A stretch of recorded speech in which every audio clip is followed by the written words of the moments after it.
On August 14, 1847, plantation records from Bowfort District, South Carolina, documented an incident that officials would later attempt to erase from all historical archives. A woman standing 7 feet and 2 inches tall, purchased for the astronomical sum of $3,000, killed 6 overseers in a single night, using nothing but the chains meant to restrain her. The Charleston Medical Journal briefly mentioned her autopsy before the entry was torn from every surviving copy, and 3 witnesses who testified at the subsequent inquiry disappeared within 18 months. For over a century, descendants of the families involved have refused to discuss what happened at Riverton Hall, but recently discovered letters and bills of sale reveal a story so disturbing that it challenges everything we understand about human endurance, calculated revenge, and the lengths people will go to preserve terrible secrets. Before we continue with the story of the woman known only as Tall Sarah in surviving documents, I want to ask you something. This channel is dedicated to uncovering the darkest corners of American history, the stories that were deliberately hidden, the truths too uncomfortable to acknowledge. If stories like this matter to you, hit that subscribe button right now. And I'm curious, where are you listening from? Drop your state or city in the comments below. Knowing where our audience is located helps us uncover more regional mysteries like this one. Now let's go back to Bowfort District in 1847, where something happened that would haunt an entire community for generations. The documents that survived tell us this much. She arrived in chains that had been specially forged in a Charleston ironworks, each linked twice the thickness of standard restraints. Bowfort District in 1847 occupied a peculiar position in South Carolina's rigid social hierarchy. The region's Sea Island cotton had made fortunes for families whose names appeared in Charleston society pages, yet these same families lived in perpetual anxiety about maintaining control over populations that outnumbered them 10 to 1. Riverton Hall, situated 7 miles inland from the coastal estates, belonged to the Grayson family, specifically to Marcus Grayson, a man whose reputation for efficiency in plantation management had earned him consultations from as far away as Mississippi. The Grayson plantation differed from its neighbors in one significant aspect. Marcus had inherited the property from his uncle in 1843 with instructions to modernize operations and maximize output. This meant experimentation with crop rotation, imported farming techniques from the Caribbean, and most controversially, a systematic approach to labor management that other planters whispered about at the Planters Hotel bar. Marcus kept meticulous records. He measured everything: hours worked, food consumed, punishment administered, even the exact dimensions of the quarters where the enslaved workers slept. His ledgers, preserved in the South Carolina Historical Society archives under restricted access, reveal a mind obsessed with control and optimization. Riverton Hall itself sprawled across 800 acres of prime cotton land, bordered on the east by the swampy tributaries of the Combahee River, and on the west by dense maritime forest that locals avoided after dark. The main house, a 2-story structure with Doric columns imported from Italy, stood on a slight rise overlooking the fields. Behind it, arranged with geometric precision, were the work buildings, the cotton house, the mill, the blacksmith forge, the overseer's quarters, and furthest back, barely visible from the main house, the 2 rows of slave cabins that housed 127 people as of January 1847.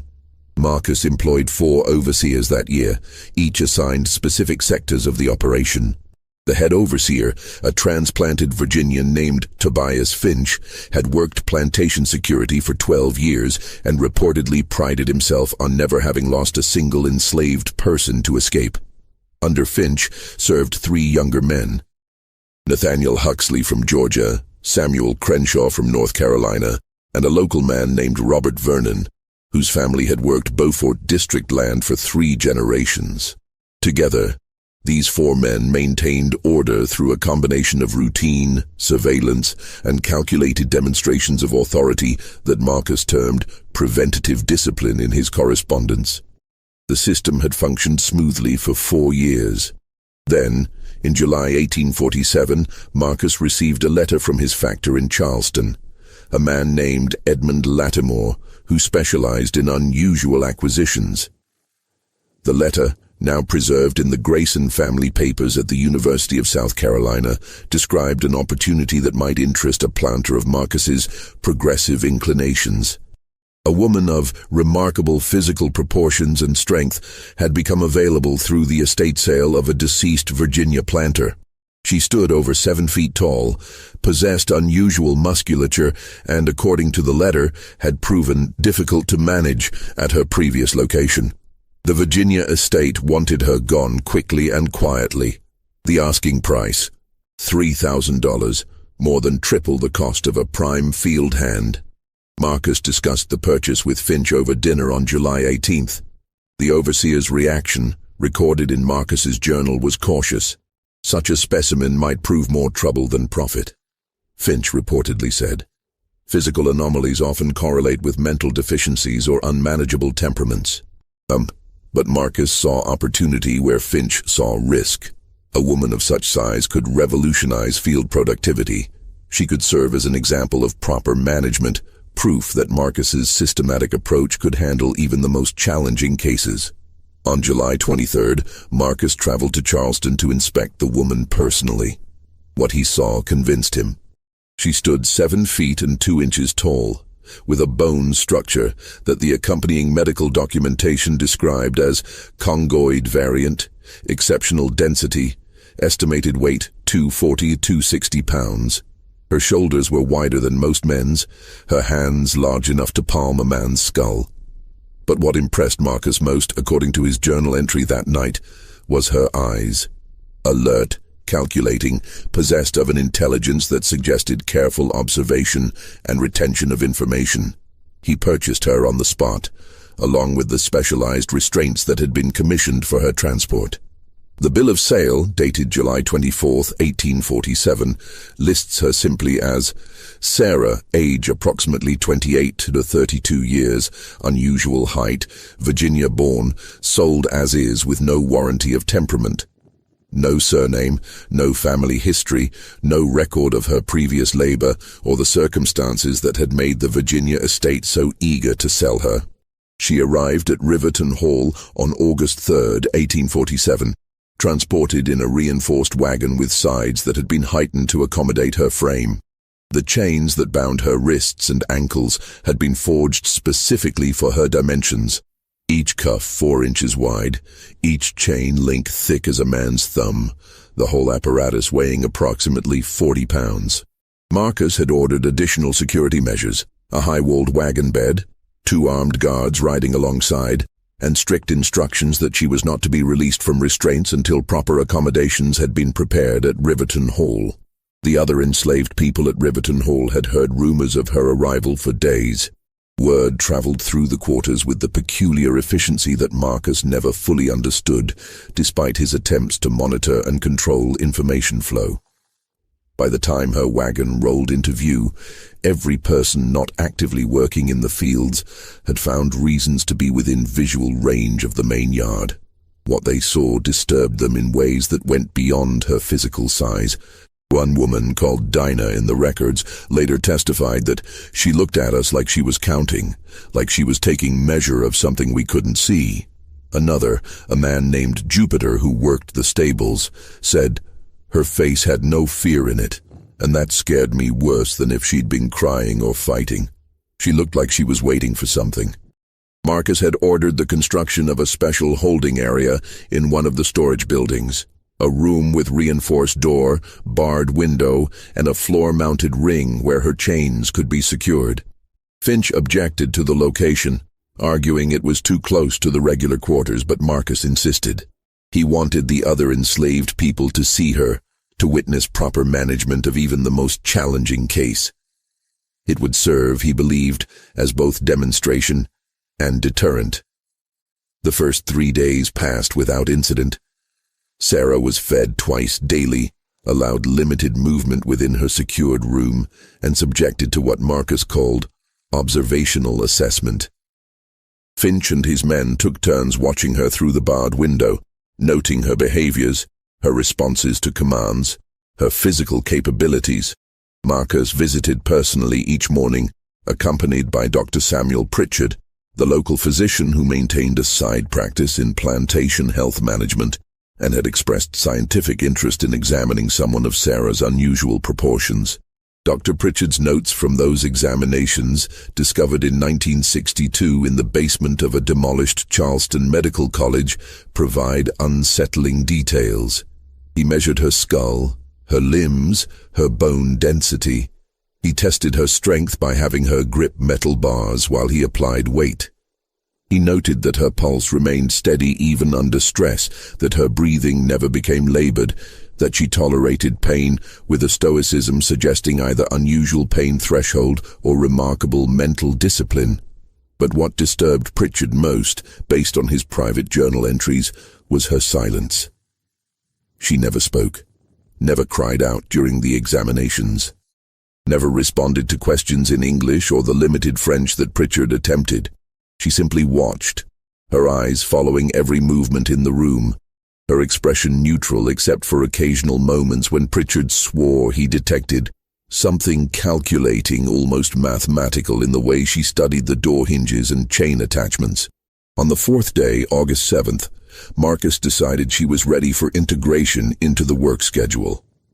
He instructed Finch to have her fitted with the standard work restraints, lighter chains that would allow field labor while preventing running, and assigned her to cotton picking under the supervision of Nathaniel Huxley, who oversaw the Western field crews. What happened next would become the subject of conflicting accounts in the testimony that followed. Huxley's version, given to the magistrate 2 weeks later, claimed that Sarah had attacked him without provocation when he attempted to adjust her chains. But testimony from 3 enslaved workers in that field, testimony obtained only because the investigating authorities needed to establish a timeline, told a different story. They described how Huxley had ordered Sarah to kneel for the chain adjustment, how she had complied without resistance, and how Huxley had then struck her across the face with his coiled whip, not as punishment for any infraction, but as what he called establishing proper understanding from the start. Sarah had not reacted, had not cried out or flinched or shown any sign that the blow had registered. She had simply continued kneeling, her eyes fixed on Huxley's face, her expression unchanged. This lack of reaction had apparently unnerved Huxley, because he struck her again, harder, drawing blood from her lip. Still nothing. No sound, no movement, no emotion visible on her face. It was Huxley who had broken first. According to the testimony, he had stepped back, his own hand trembling slightly, and ordered her to stand and begin working. She had risen to her full height, towering over Huxley by more than a foot, and moved to the cotton rows without a word. For the rest of that day, she worked with mechanical efficiency, picking cotton at a rate that matched 3 normal workers, never slowing, never resting, her chains rattling rhythmically as she moved through the rows. That night, after the work crews had returned to their quarters and the evening meal had been distributed, Finch made a decision that would alter everything that followed. He instructed his 3 subordinate overseers to join him in conducting what he termed a comprehensive orientation session with Sarah. The stated purpose, recorded in Finch's daily log, was to establish clear behavioral expectations and demonstrate the consequences of resistance or non-compliance. The session was scheduled for 9 p.m. in Sarah's holding room, after the rest of the enslaved population had been locked in their quarters for the night. Marcus Grayson would later claim he had not been informed of this session in advance, though letters found in his desk drawer suggested otherwise. What is certain is that at approximately 8:45 p.m. on August 7, 1847, Finch, Huxley, Crenshaw, and Vernon gathered outside the storage building where Sarah was held, each man carrying the implements of their trade: whips, clubs, leather straps, and in Finch's case, a set of iron devices called thumb screws that were technically illegal in South Carolina, but widely used in private discipline sessions. 2 enslaved men, Jupiter from the stables and a man named Abraham who worked the cotton house, were ordered to stand guard outside the building with instructions to prevent anyone from approaching. Both men would later testify that they had been positioned deliberately out of direct sight of the holding room's barred window, but close enough to hear. What they heard over the next hour would haunt them for the rest of their lives, though they would struggle to put it into coherent narrative form. The session began, according to their testimony, with sounds of chains rattling, followed by Finch's voice giving commands. Then came sounds of impact, the crack of leather on flesh, the thud of wood on muscle, the metallic scrape of restraints being adjusted. But what disturbed both men most was the absence of the sounds they expected. No screams, no begging, no crying, nothing from Sarah. Just the rhythmic sounds of punishment being administered and, occasionally, one of the overseer's voices, though neither Jupiter nor Abraham could make out the words. This continued for approximately 40 minutes. Then the nature of the sounds changed. Abraham described it in his testimony as the chains starting to move different, faster, and the men's voices getting louder, not angry, but something else, something that made my stomach sick. Jupiter said the sounds reminded him of when you butcher a hog and it knows what's coming and starts thrashing. What both men agreed on was the exact moment everything changed. They heard Finch shout, "Hold her down," followed by a sound that Jupiter described as metal screaming, and Abraham called like a ship's anchor chain snapping in a storm. Then came the sounds of something heavy swinging through air, impact against flesh and bone, men's voices raised in genuine terror, and beneath it all, for the first time since arriving at Riverton Hall, Sarah made a sound. Not a scream or a cry, but a low, sustained vocalization that neither man could adequately describe, except to say it raised the hair on their arms and made them want to run despite the consequences. The chaos lasted perhaps 2 minutes. 2 minutes of impacts, breaking furniture, men shouting commands that went unheeded, and that terrible sustained sound from Sarah. Then silence. Complete, absolute silence that both men later said was somehow worse than the noise that had preceded it. Jupiter and Abraham stood frozen outside the building, neither willing to look through the window, neither willing to approach the door, both paralyzed by the implications of what they had heard and what that silence might mean. They stood there for perhaps 5 minutes, though both admitted time became elastic in those moments, before the door opened from inside. Sarah emerged, still chained but now holding approximately 6 feet of loose chain in her hands, the end links dripping something dark that reflected the moonlight. She was breathing heavily, the first time either man had seen her show any physical exertion, and her prison dress was torn and stained. She looked at both men with an expression that Abraham later struggled to describe. Not angry, not scared, just empty, like something had gone out of her and left something else behind. She walked past them without speaking, moving toward the main path that led through the plantation grounds. Her gait was measured, purposeful, and despite the 40 pounds of chains she still wore, she moved with a fluidity that seemed to contradict her size. Jupiter and Abraham watched her go, neither man moving to stop her, neither willing to look through that open door to see what she had left behind. It was Abraham who finally found the courage to approach the doorway and peer inside, though he would later say this was the worst decision of his life. The holding room, which measured approximately 12 feet by 15 feet, looked as though something massive and violent had occurred in a very confined space. The floor-mounted ring where Sarah's chains had been secured had been torn completely free from the floorboards, the surrounding wood splintered upward. Furniture that had been in the room, a small table, 2 chairs, had been reduced to fragments scattered across the floor. And there, in various positions around the room, were Finch, Huxley, Crenshaw, and Vernon. Abraham did not enter the room, did not need to. Even from the doorway, even in the limited light from the single oil lamp that had somehow remained lit through whatever had transpired, he could see enough to know that all 4 men were dead. The specific nature of their injuries would be documented later by Dr. Pritchard and the examining magistrate, But Abraham noted only that they looked like they'd been hit by something heavier than any human should be able to swing, and hit more times than you could count. He backed away from the door, turned to Jupiter, and said simply, "We need to wake Mr. Grayson." But Sarah was not running. Instead, she was walking methodically through the plantation grounds, following the main path toward the quarters where the other enslaved people were locked for the night. Several people, awakened by the sounds of the earlier disturbance, watched from their cabin windows as she passed.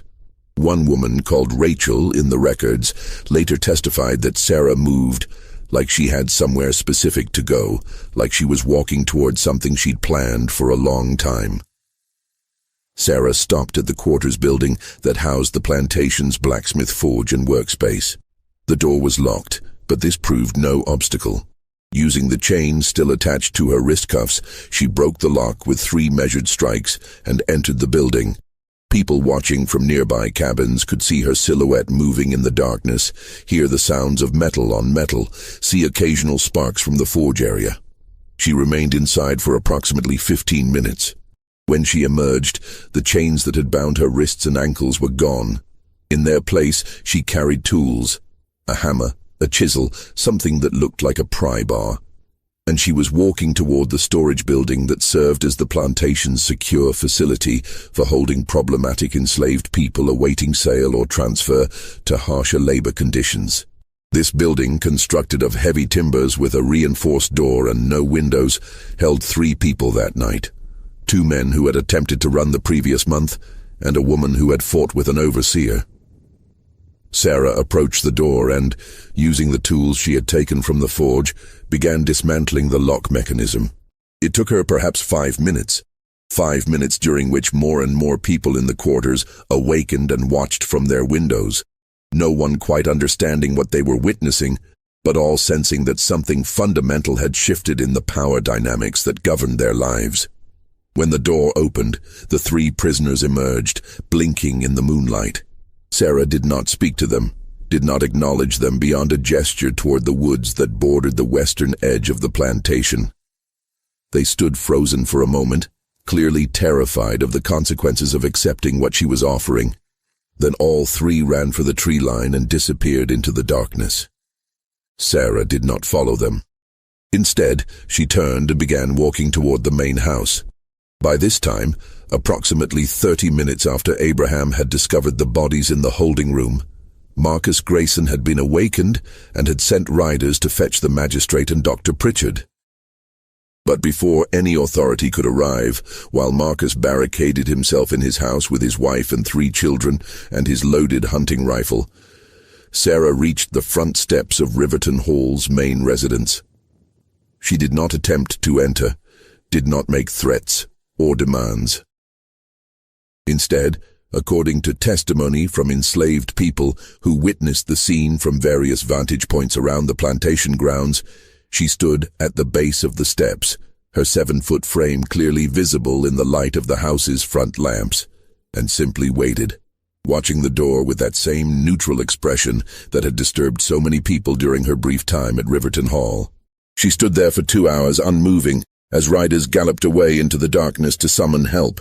She stood there as the other enslaved people, realizing they were not being restrained or punished for watching, gradually emerged from their quarters and formed a loose semicircle behind her, not joining her but not opposing her either, simply bearing witness to something none of them had words to describe.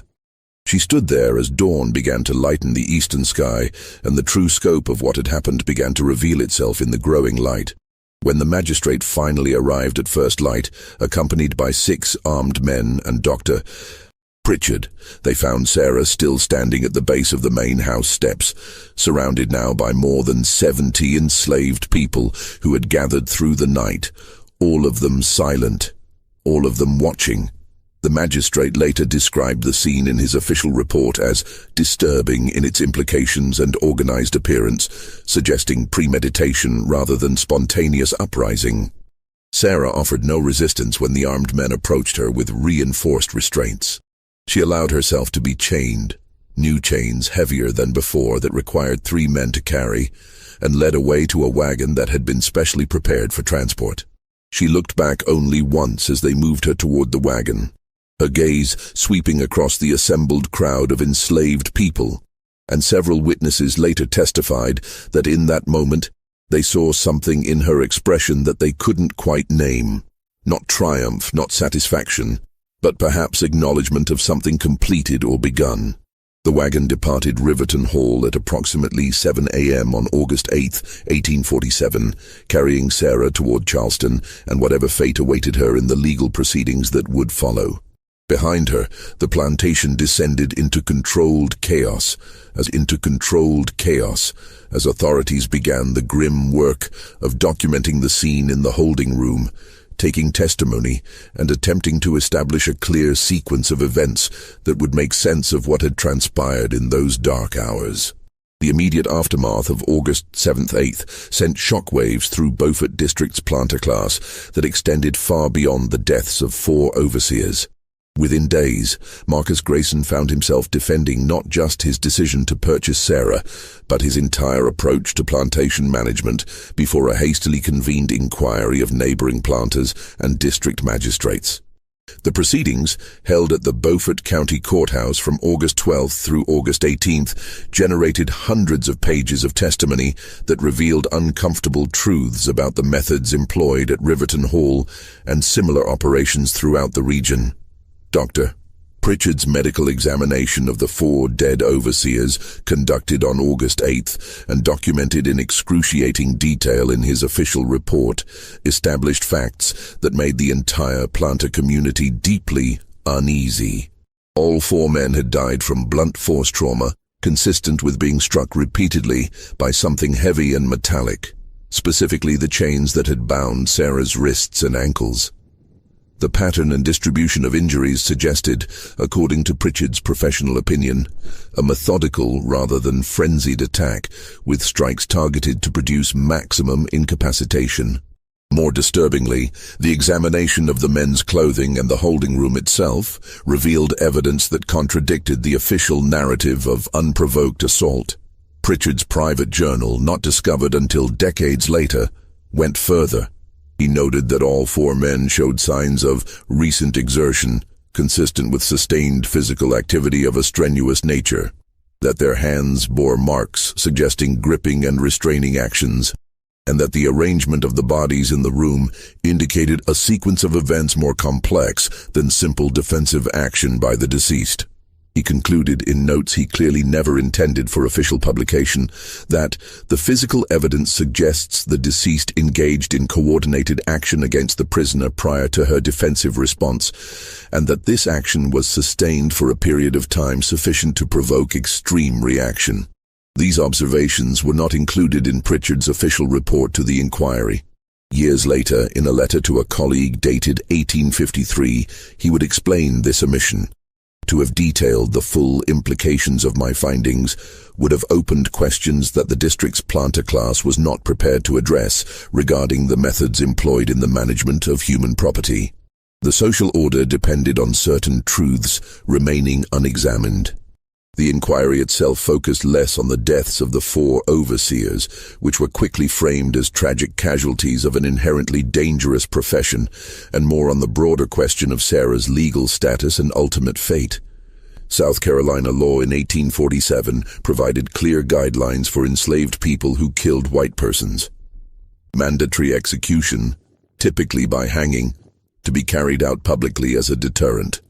But Sarah's case presented complications that made simple application of these laws politically difficult. First, there was the matter of witness testimony. The inquiry heard from Jupiter and Abraham, who described what they had heard but not seen, and this testimony raised uncomfortable questions about what had been happening in that holding room before the chains broke. Several magistrates suggested that if the overseers had been engaged in activities that exceeded legitimate discipline, and the evidence strongly suggested they had, then the legal status of Sarah's actions became murkier.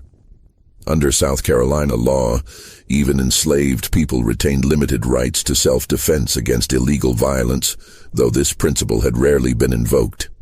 Second, there was the economic consideration. Marcus Grayson had paid $3,000 for Sarah, a sum that represented a significant investment and one that would be completely lost if she were executed. Grayson argued through his attorney that the deaths had resulted from inadequate restraint procedures rather than inherent viciousness in Sarah, and that with proper management she could still provide valuable labor. Several other planters, already concerned about the financial implications of the case for their own operations, supported this view. Third, and most troubling from the inquiry's perspective, there was the reaction of the enslaved population.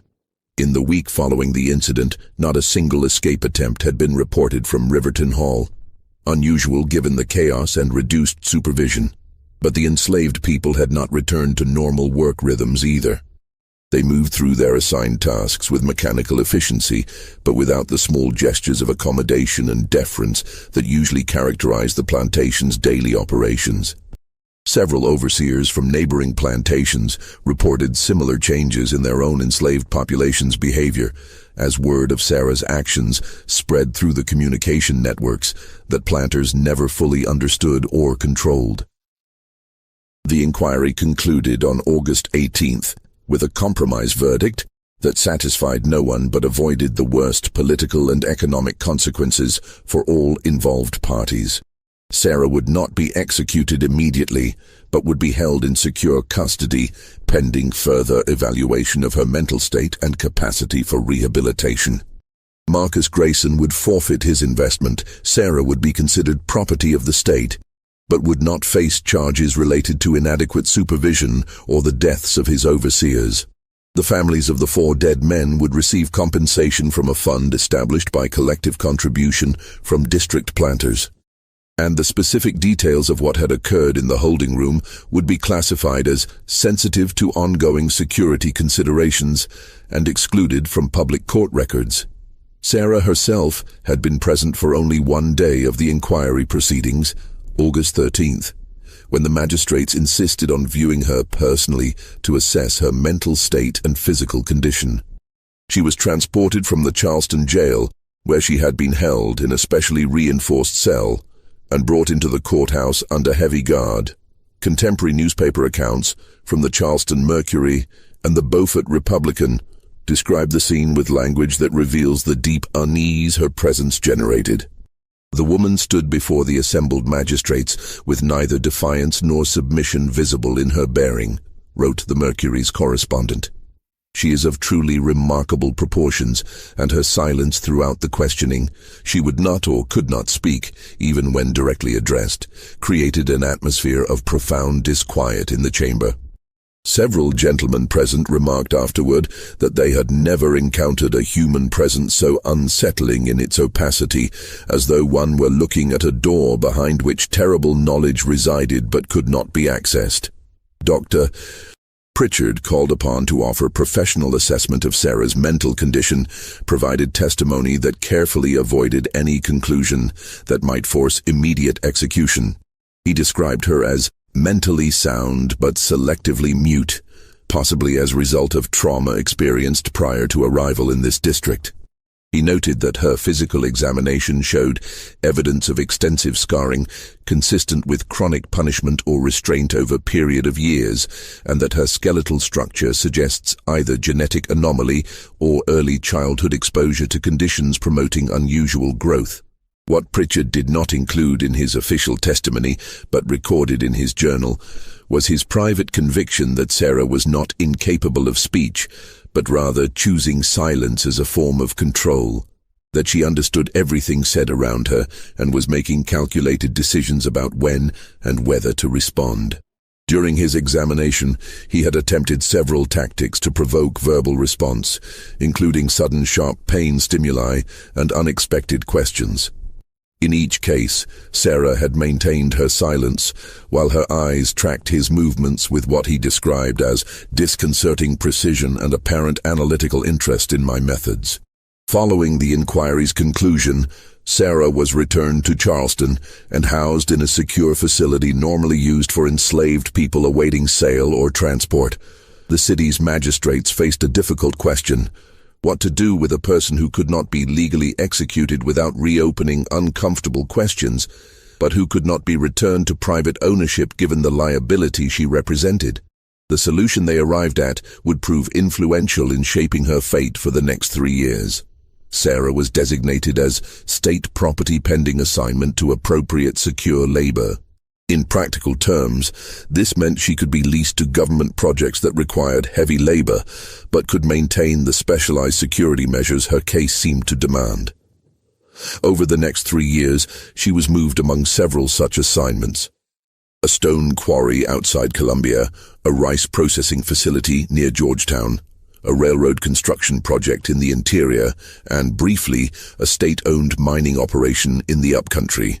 Records from these various assignments are fragmentary and often contradictory, but certain patterns emerge from the surviving documentation. Sarah consistently performed labor at rates that exceeded normal expectations. One foreman at the railroad project estimated she accomplished in 8 hours what would normally require 12 to 16 hours from a standard work crew. She maintained her silence, except for rare instances when direct communication became necessary for safety or coordination, at which point she would speak in monosyllables, her voice described as surprisingly soft for her size, with accent suggesting Virginia or Maryland origin. More significantly, every facility that held Sarah implemented progressively more elaborate security measures after initial incidents suggested she was both extremely strong and alarmingly methodical in observing her surroundings. At the stone quarry, she was discovered to have loosened the bolts holding her chain-mounting ring over a period of weeks, not attempting escape, but apparently testing the construction. At the rice facility, she was found to have created a detailed mental map of the building's layout and routine, which only became apparent when she helped coordinate response to a fire in a manner suggesting she had planned multiple scenarios in advance. At the railroad site, workers reported that she studied the construction techniques used on bridges and trestles with an intensity that made supervisors uncomfortable, though she never attempted sabotage or escape.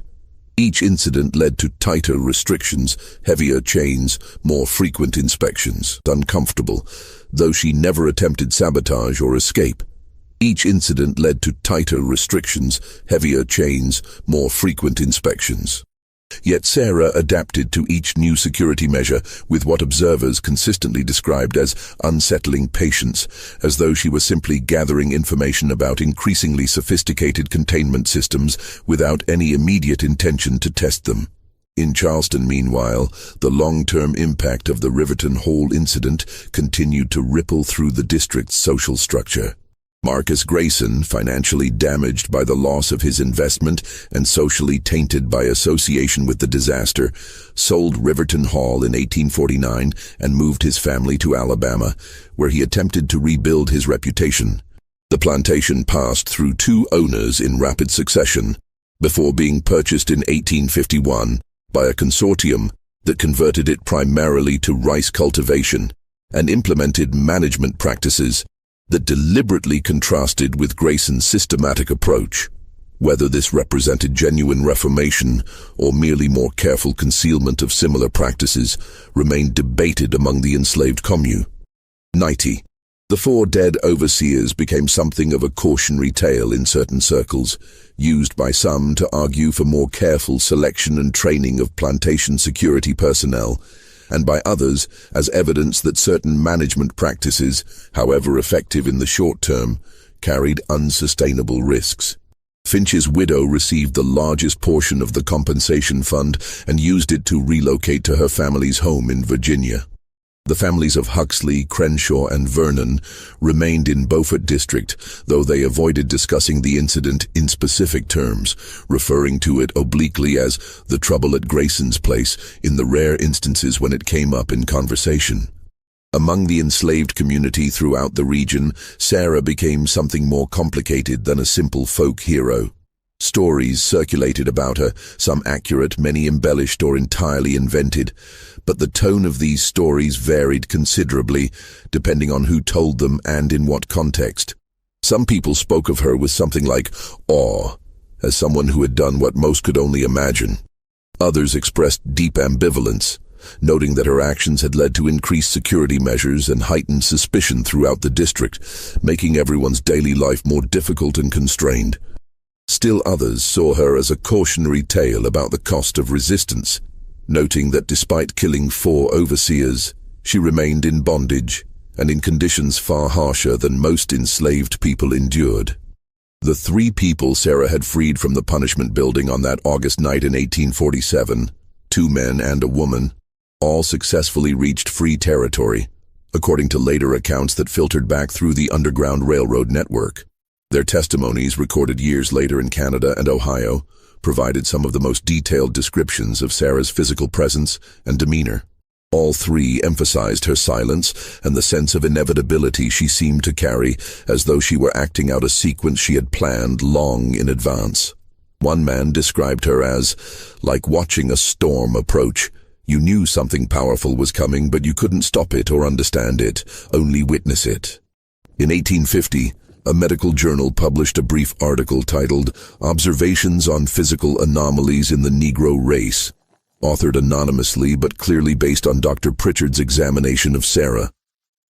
The article, which claimed to describe several cases of unusual physical development, devoted 3 paragraphs to a woman of exceptional height and bone density examined in coastal South Carolina, and speculated about the hereditary and environmental factors that might produce such variation. The article drew criticism from some medical colleagues who questioned whether it was appropriate to publish findings that might be used to support theories about racial classification and hierarchy. The journal's editor defended the publication on scientific grounds, but agreed to withhold the specific name and location of the subject to protect sensitive parties involved. It was this article that brought Sarah's case to the attention of Dr. Franklin Lowell Hayes, a physician and anatomist based in Augusta, Georgia, who had developed a particular interest in what he termed physiological extremes within enslaved populations. Hayes had published several papers arguing that such extremes represented valuable data for understanding human variation, and that the enslaved population provided an unprecedented opportunity for systematic study that should not be wasted. His interest in Sarah was not humanitarian, but scientific. He saw her as a potentially unique specimen whose anatomical structure might reveal principles applicable to broader theories about race, development, and human capability. In early 1851, Hayes wrote to the South Carolina authorities proposing that Sarah be transferred to his facility in Augusta for comprehensive medical study. His letter, preserved in the South Carolina Department of Archives and History, outlined an elaborate plan for systematic investigation of her physical and mental capacities under controlled conditions, with the results to be published in medical literature and potentially presented at the upcoming conference of the American Medical Association. He offered to assume all costs of her maintenance during the study period and suggested that the findings might have practical applications for plantation management and labor optimization. The proposal generated considerable debate among state officials. Some saw merit in Hayes's scientific arguments and appreciated that his offer would relieve the state of the ongoing cost and security concerns associated with holding Sarah. Others questioned whether the study would simply provide opportunity for Hayes to profit from publication while exposing South Carolina to renewed attention regarding an incident most preferred to forget.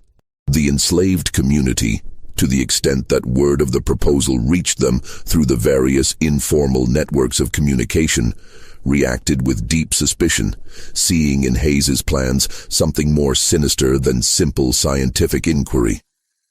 The decision regarding Hayes's proposal was still under consideration when an event occurred that forced the issue and ultimately determined Sarah's fate.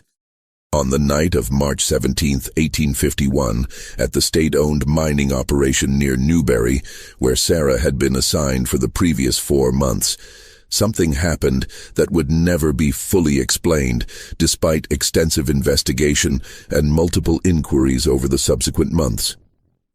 The Newberry mining facility operated extracting iron ore, employing approximately 40 enslaved workers.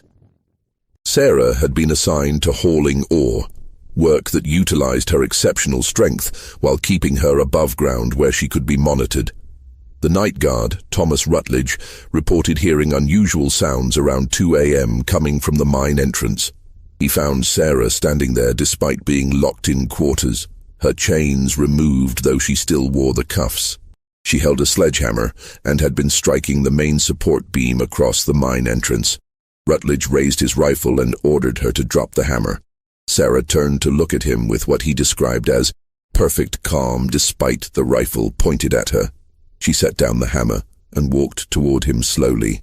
When he shouted for her to stop, she did, 20 feet away, and spoke in complete sentences for the first time in anyone's documented experience.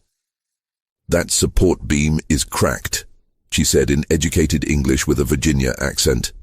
"The mine will collapse. Everyone working inside come morning will die. I was trying to mark it so you'd see."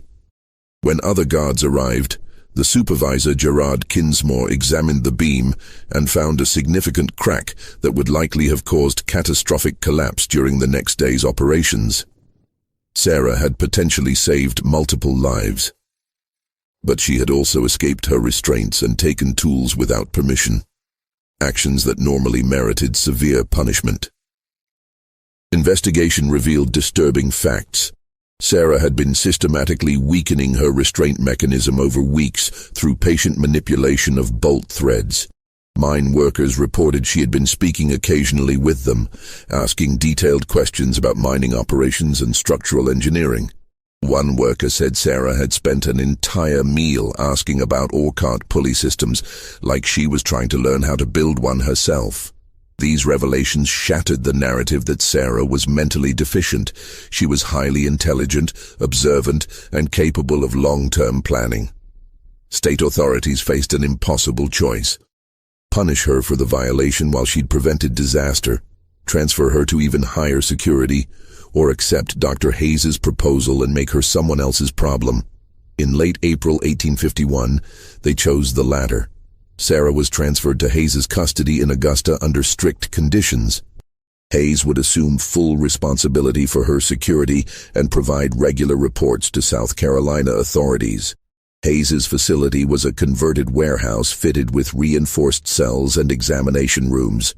Over nearly 3 years, Hayes conducted what he termed comprehensive study of Sarah's physical and mental characteristics. His methods, documented in journals discovered after his 1874 death, would be considered unethical by any standard. He subjected Sarah to batteries of physical tests, invasive anatomical measurements, psychological manipulations, and extended periods of isolation, all ostensibly for scientific documentation. Through it all, Sarah maintained her pattern: silence except when speech served a purpose, compliance with physical procedures but resistance to psychological manipulation, and constant observation of everything around her. Hayes grew increasingly frustrated with what he called the subject's refusal to provide spontaneous responses. He noted that Sarah seemed to study him as intently as he studied her, adapting her behavior to minimize invasive procedures. In September 1852, Hayes designed an experiment with mechanical puzzles that needed solving in sequence to unlock a door. Sarah solved them in half his estimated time, but then she spent additional time examining each mechanism in detail. When Hayes questioned this, Sarah responded, "I wanted to understand, so I could build one if I needed to." This disturbed Hayes profoundly. If Sarah had spent years learning how restraints, locks, and security systems worked, she had essentially been receiving an education in exactly the skills that would make her most dangerous. By spring 1850, been receiving an education in exactly the skills that would make her most dangerous. By spring 1854, Hayes noted Sarah had become more communicative, engaging in conversations that exceed minimal necessary responses. She began asking questions about his research, about medical principles, about anatomy and physiology, particularly about which points on the human body were most vulnerable to injury. Hayes realized too late that she was conducting her own research project, with myself as the unwitting subject. In August 1854, exactly 7 years after Riverton Hall, Hayes hosted 5 medical colleagues to observe his research subject. The demonstration included Doctors Pritchard, Latimore, Constantine, Thornhill, and Mercer. When Hayes attempted to demonstrate Sarah's pain tolerance through deliberate infliction of suffering, several physicians objected strongly. The resulting argument created tension that ended the demonstration early. As they prepared to leave, Dr. Pritchard asked Sarah if she had been treated well. She responded with remarkable calm. "Treatment, doctor, is relative to expectations. I expect nothing, and therefore I am never disappointed." The simple statement created profound silence. It was both acknowledgement of her awareness and implicit indictment of her circumstances. The next morning, Hayes arrived at his facility to find Sarah had escaped during the night. She had freed herself from restraints, exited multiple locked doors, and vanished. What she left behind was more disturbing than the escape itself. The opened cuffs with locking mechanisms intact but disabled. A detailed drawing of Hayes's facility layout showing room functions and guard routines, and a note in clear handwriting. The note read, "Dr. Hayes, I thank you for the education you provided, though not the education you intended. You taught me how the body fails and where it is vulnerable. You taught me how men think when they believe they are safe and in control. You taught me patience by testing mine. I have decided my lessons are complete. I am going north. If you pursue me, I will use what you taught me. If you let me go, you will never hear from me again. Choose wisely. Sarah." Hayes stood holding this note for several minutes before making a decision that would define his career. He did not immediately report the escape. Instead, he contacted Pritchard and Lattimore, seeking their advice. His reasoning was self-interested. Reporting would expose his questionable methods and damage his reputation. Moreover, he was genuinely terrified of what Sarah might do if pursued, given the anatomical knowledge he had inadvertently provided. The three physicians agreed to report the escape, but claim it resulted from simple security failure, omitting the note and circumstances suggesting Sarah's intelligence and planning. Local authorities were notified 2 days later. Despite substantial rewards and posted notices describing her distinctive appearance, no credible sightings emerged. A 7-foot-tall woman had simply vanished. Just when we thought we'd seen it all, the mystery deepens. If this story is giving you chills, share this video with a friend who loves dark historical mysteries, hit that like button to support our content, and don't forget to subscribe to never miss stories like this. Let's discover together what happened to Sarah after she disappeared into the night. In 1856, 2 years after her escape, mysterious occurrences began in a free black farming community in Chester County, Pennsylvania. Residents reported a tall figure moving through woods bordering their farms at night. Someone who moved with surprising silence despite her size, never threatening but always observing, as though studying the rhythms of free life from a careful distance. Then came more direct interactions. A replacement plow blade appeared at the Johnsons' farm the morning after theirs broke. Carpentry tools materialized at the Washingtons' workshop. Quality items always left where they would be found, never with explanation.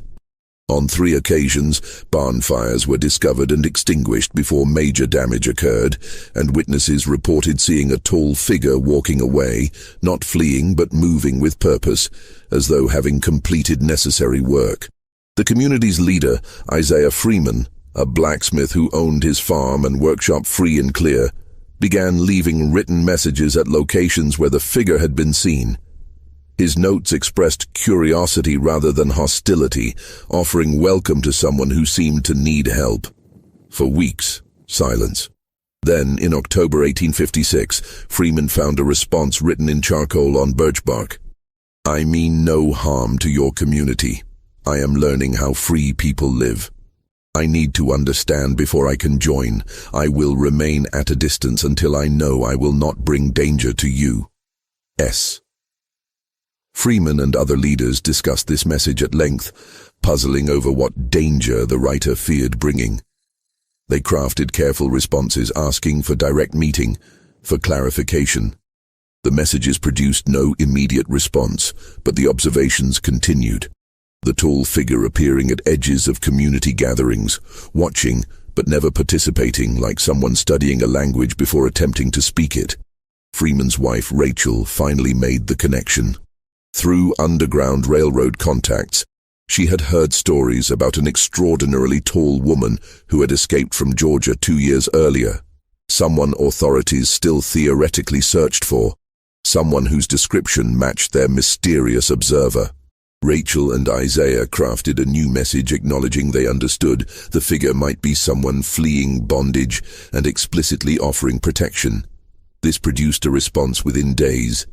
On a November evening, the figure approached Freeman's workshop from the woods as darkness fell. Isaiah and Rachel both stood in the doorway as Sarah stepped into the lamplight, tall enough that she had to duck under the doorframe, her clothing rough and weathered from wilderness living, her body lean and powerful. But what struck them most was her eyes, intelligent, careful, like someone who had learned that every interaction might be a trap. "I'm the person from the Georgia notices," Sarah said quietly, her voice softer than they expected from someone her size. "But I was held illegally at the time of my departure, and I killed no one during the escape itself. I've been living in the woods for 2 years, moving north, avoiding people whenever possible." Isaiah asked why she hadn't sought help from Underground Railroad operators or abolitionist communities. Sarah's response revealed the depth of her wariness. "I learned in bondage that people who claim to want to help me usually want to use me for their own purposes. I needed to be certain your community was different before I trusted my freedom to anyone." Over the following weeks, a tentative relationship developed. Sarah worked at the Freeman farm, primarily at night or early morning, helping with heavy tasks, moving equipment, breaking ground for spring planting, repairing barn structures. She lived in a small shed at the wood's edge rather than in the main house, clearly uncomfortable with enclosed spaces and proximity to others. She spoke little and avoided everyone beyond the Freemans themselves, watching and listening more than participating. Rachel Freeman took particular interest in helping Sarah adjust. She brought meals to the shed, sat with Sarah during evening hours, asked gentle questions that didn't demand answers. Slowly, fragments of Sarah's story emerged. Her childhood in Virginia, sold away from her mother at age 11. The years moving among labor sites, always valued for strength, but always suspected. And Riverton Hall, Sarah spoke of it only once, briefly. "They were doing things that would have killed me eventually. I decided if death was coming either way, I would choose the version where I survived." She spoke more about Dr. Hayes's facility, explaining how she had gradually realized his experiments were teaching her valuable anatomical knowledge, even as they were designed to extract information from her. "He thought he was studying me," Sarah told Rachel during one evening conversation, "but I was studying him back, learning how bodies work, where they're weak, how to disable someone efficiently. I figured if I was going to escape, I needed to know these things. He gave me the education I needed to be free." This revelation disturbed the Freemans. They realized they were sheltering someone with both the physical capability and technical knowledge to be genuinely dangerous. They discussed whether to ask her to leave, weighing their commitment to helping escaped people against responsibility to protect their community. Finally, they decided to have a frank conversation with Sarah about their concerns. When they raised the issue, Sarah's response surprised them. She sat silent for a long moment, then said, "I understand your fears. They're reasonable. I learned violence as a survival tool, and I'm good at it. But I don't want violence to define me anymore. I want to learn how to live without it, how to exist in a community without being either victim or threat. That's why I watched your community for months before approaching, to learn if such a life was even possible." I was free but alone. I survived, but I wasn't living. I want to learn how to do both, to be free and to live among people. That's what I'm asking you to teach me." This conversation marked a turning point. Sarah began appearing during daylight hours, helping with community construction projects where her exceptional strength made tasks easier that would normally require complex equipment or many workers. She attended evening gatherings at the Freeman home, sitting quietly and listening to conversations about crops, weather, local politics, the small dramas of community life. She began learning to read and write more formally. She had picked up basic literacy over the years, but had never had systematic instruction. Rachel Freeman became her teacher, and Sarah proved a dedicated student, practicing letters by lamplight in her shed until late each night. Children in the community, less burdened by adult fears and assumptions, approached Sarah with natural curiosity. They asked direct questions about her height, about where she came from, about what it was like to be so tall.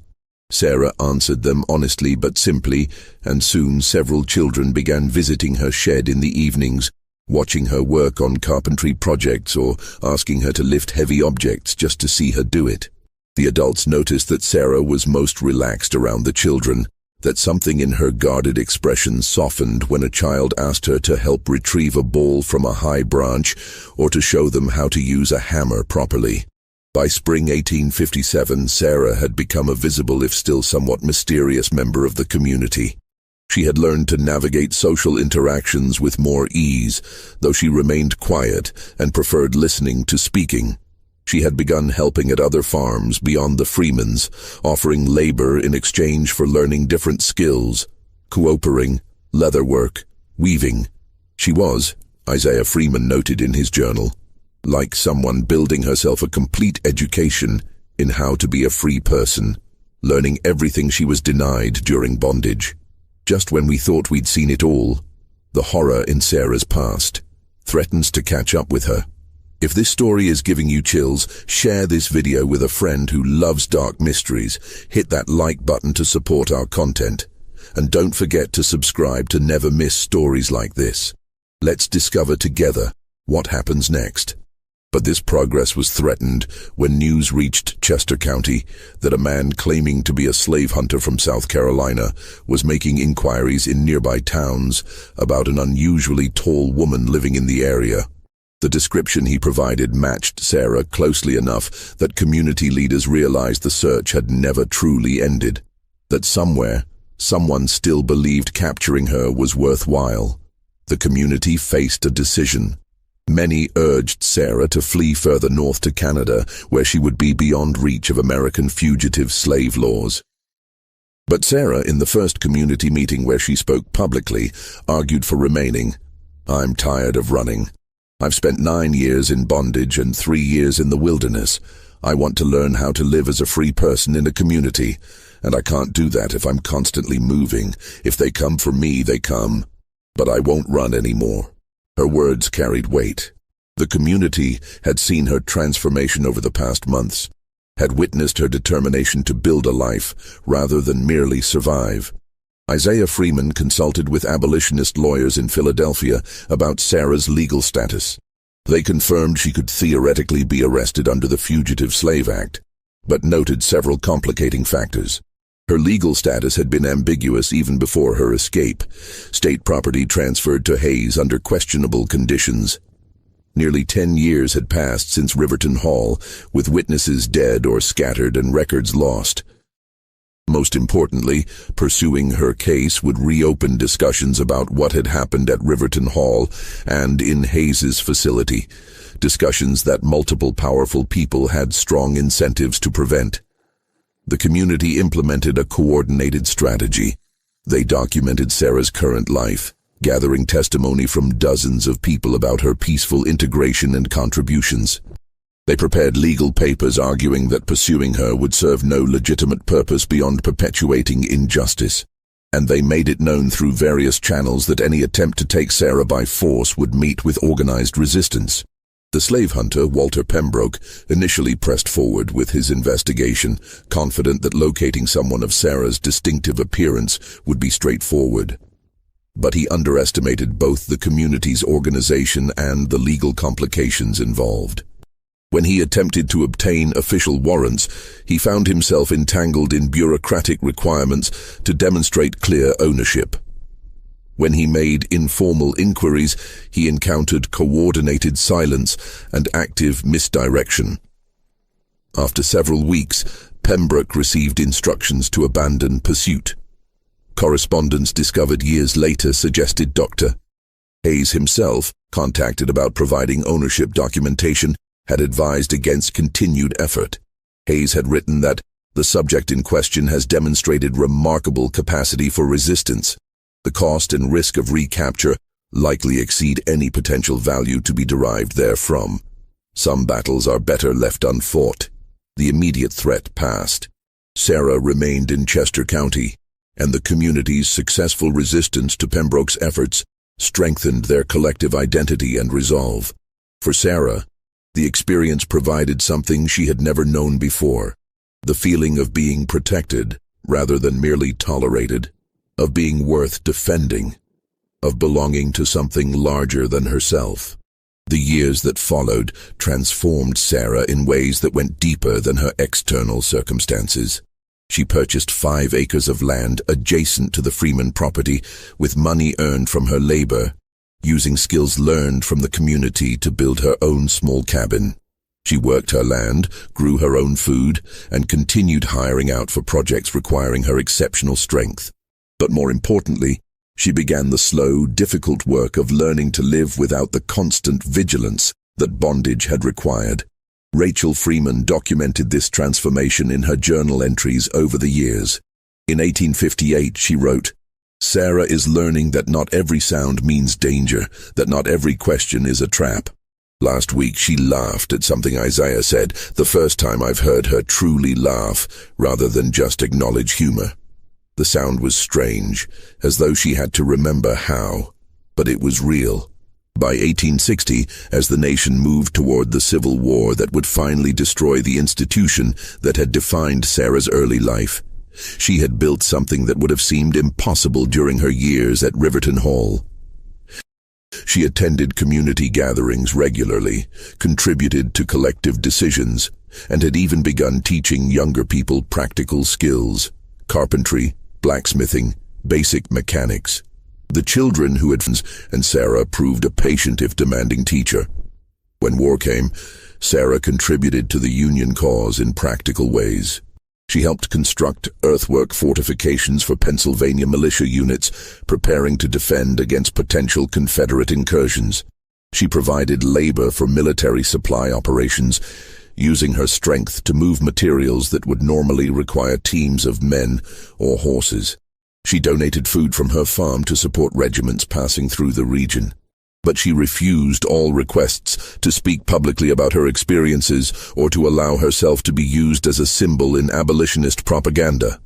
"I am not a story for other people to tell," she told one persistent journalist who had tracked her down, hoping for an inspiring tale of escape and triumph. "I'm a person trying to live a life.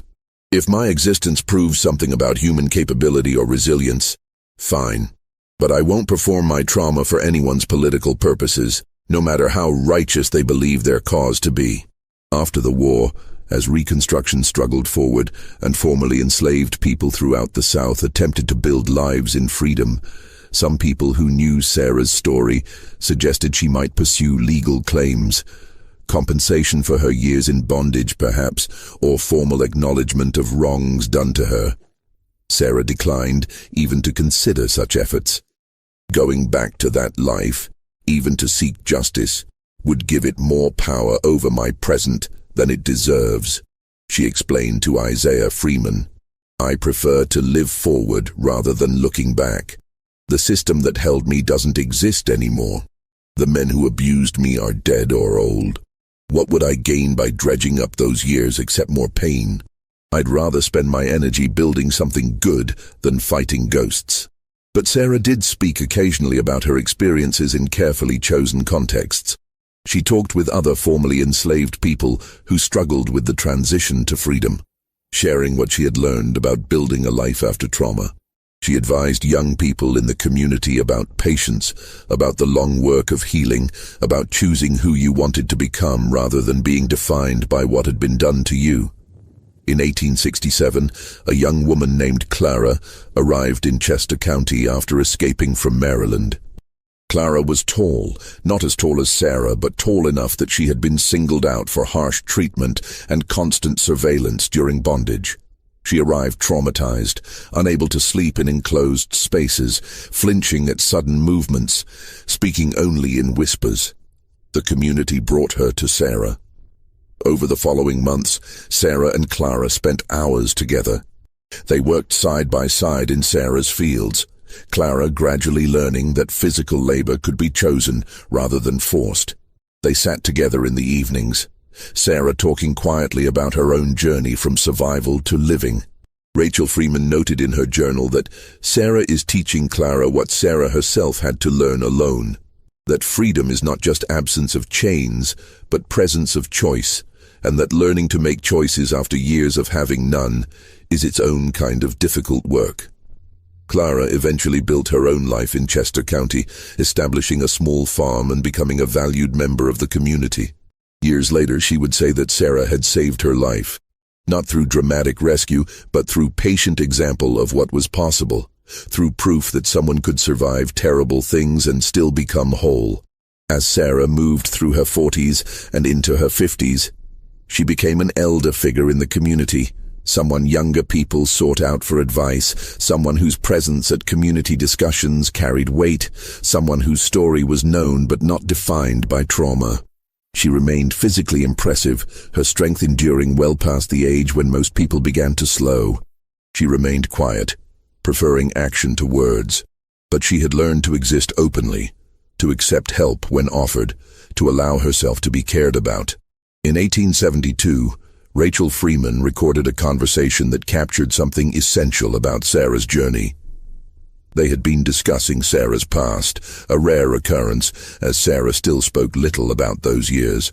Rachel asked whether Sarah ever regretted the violence at Riverton Hall, whether she was haunted by having killed 4 men.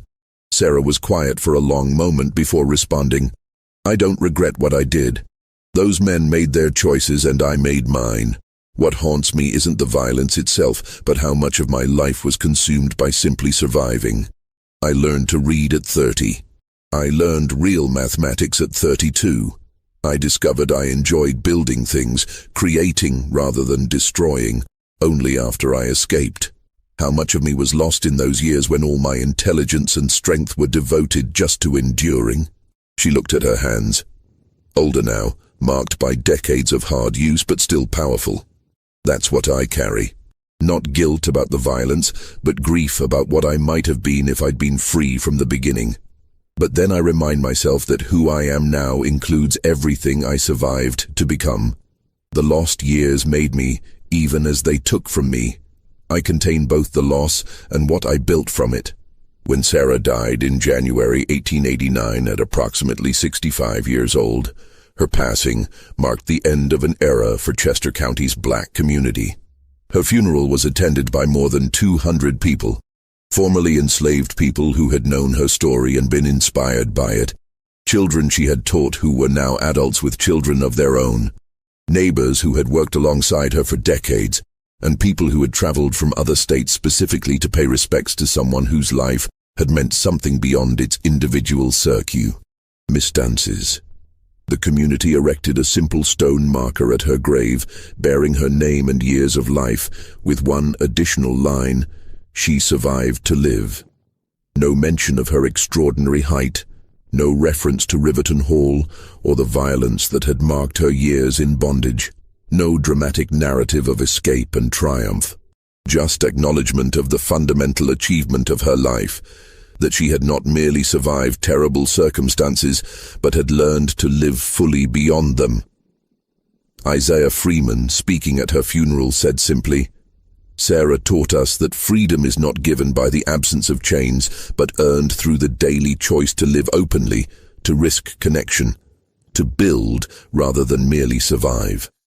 She showed us that healing is possible, even from the worst wounds, that transformation is real, that who we choose to become matters more than what was done to us. We are all better for having known her. In South Carolina, the Grayson Plantation eventually disappeared entirely. The land subdivided and sold to multiple owners after decades of changing hands. The buildings where Sarah had been held fell into ruin, gradually reclaimed by the forest and swamp. No historical marker was ever placed there.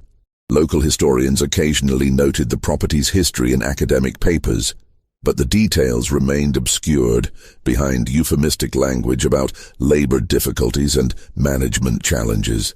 Dr. Hayes's research papers, published posthumously by his daughter in 1876, generated brief controversy in medical circles before fading into obscurity. Some praised the comprehensive documentation, while others condemned the ethics of his methods. The debate eventually died as other research directions emerged. But Hayes's name remained tainted by association with questions he had preferred to avoid about the cost of knowledge gained through exploitation. The 4 overseers who died at Riverton Hall, Finch, Huxley, Crenshaw, and Vernon, gradually disappeared from even local memory, their names surviving only on weathered gravestone markers in various Bowfort District cemeteries, with no indication of how they had died or what they had been doing on that August night in 1847. What do you think of this story? Do you believe everything was revealed, or are there still secrets buried in those forgotten plantation records and destroyed journals? What do you imagine Sarah thought about during those 2 years alone in the wilderness, learning to live without chains, but not yet ready to live with others? Leave your comment below and let me know what stands out to you most about this case. If you found this story compelling and want to hear more forgotten histories from America's darkest chapters, subscribe to the channel and hit that notification bell. Share this video with someone who appreciates stories that challenge our understanding of human endurance and resistance. And remember, history isn't just about the events that made it into official records. It's also about the people who lived through circumstances so terrible